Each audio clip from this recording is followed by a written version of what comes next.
Next thing we're going to do, along the same lines as solving equations, except for this time we're not going to solve for a particular number. We're going to solve for an expression on one side. Our goal will still be to isolate a particular variable by itself on one side, but instead of the other side of the equation having just the number, it will have an expression. So if we look, we're going to compare two things. Let's look at the right side first. 7 minus 3y equals 8. This is something that you would all know how to solve, something that you have solved before. We would solve this by subtracting 7 from both sides, leaving us with negative 3y is equal to 1, and we would then divide both sides by negative 3, giving us an answer of y is equal to negative 1/3. Okay, y is equal to negative 1/3. Now, what's different between this equation and this one? Well, this one has two variables. Instead of being just 7, we have 7x. And it's 7x minus 3y equals 8. We're still asked to solve for y, just like we were over here. Steps are exactly the same. Instead of subtracting 7, we're going to subtract 7x. Okay? That leaves me negative 3y is equal to negative 7x plus 8. Okay? So as you can see, here's a difference. Negative 7x plus 8. Over here it's 1. Now our next step will be to divide both sides by negative 3. It means we divide each term by negative 3. So I end up with y is equal to negative 7 divided by negative 3 is positive 7/3 x minus 8/3. And this would be your answer. Okay, that's very important. It's going to be very important down the road here as we do a couple other review things. But this is solving this equation for y. This is solving this equation for y. When we have two variables, we're going to get this to equal an expression. If we have just one variable, we will get a single number answer.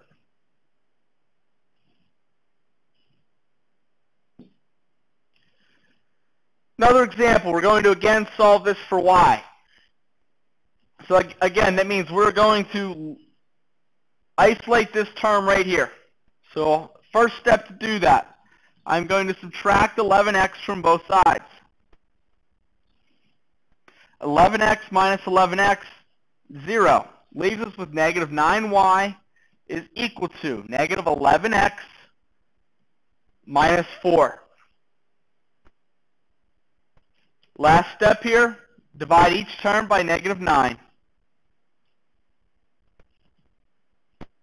I get y is equal to 11/9 x plus 4/9. Solving it for y. Again, our steps are the same. If I had given you 11, this same equation without the x, I know every one of you would be able to solve it. Okay?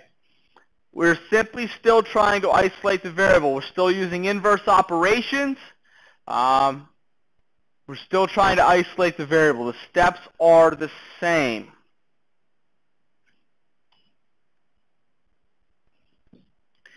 Now, sometimes we'll actually be doing this for particular formulas. Here's the formula for total revenue generated from a benefit concert is given from the following. Okay, R is the total revenue, P1 is the price of an adult ticket, P2 the cost of a child ticket, A and C represent the number of adult and child tickets sold respectively. We're asked to solve this,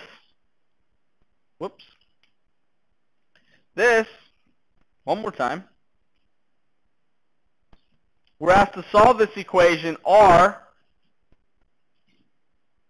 equals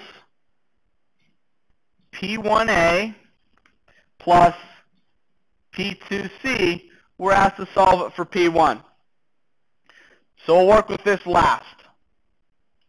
We'll work with P1A last. We're going to work with P2C first. This is one term. I can subtract it from both sides.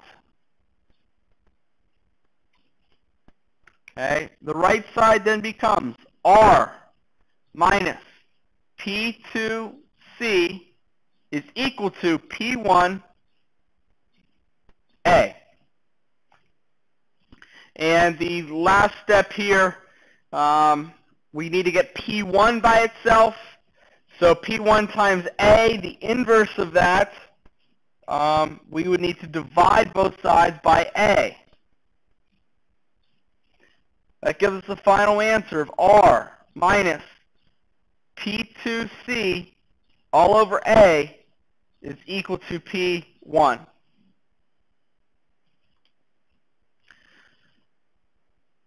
Might not mean much to us right now, but it's a heck of a lot easier to go into here and plug in a few numbers and get an answer for P1 than it is to plug them in up here and then try to solve and do all of this stuff a bunch of times.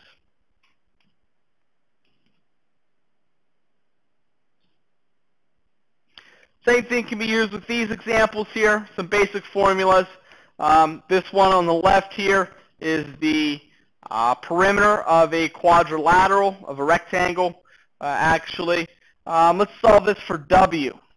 Okay, so here's our W term. We're going to leave it alone. We're going to take 2L away from both sides.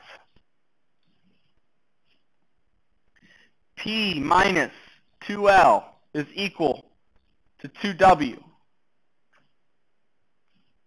Okay, now we have to get the W by itself, so we'll divide everything by 2. This gives you P over 2 minus L is equal to W. Final answer there. Same thing over here. We're asked to solve this for C. Here's our term with the C. We're going to leave it alone. Subtract 32 from both sides. I get F minus 32 is equal to 9 over 5 times C. Now I want to get rid of that 5 over 9 all in one shot, or 9 over 5, so I'm going to multiply both sides by 5/9, because that'll cancel those out. The 5's cancel and the 9's cancel.